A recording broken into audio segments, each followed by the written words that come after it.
Ja gut, ich glaube, dass meine Mannschaft einen mutigen Auftritt Да, gehabt действительно, hat сегодняшняя игра была, я считаю, что наша игра была очень мужественной, довольно-таки агрессивной, мы все играли как команда.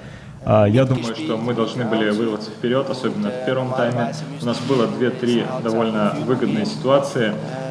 Хорошо, мы начали также и второй тайм, но вот, к сожалению, 11-метровый удар. Я, к сожалению, не видел по телевидению этот момент на видео, в записи. Очень жаль, что наш игрок, который пытался защитить фланг, к сожалению, мяч попал ему в руку. Я и сейчас не уверен на 100% в правильности этого пенальти. Но потом нам пришлось перейти к обороне.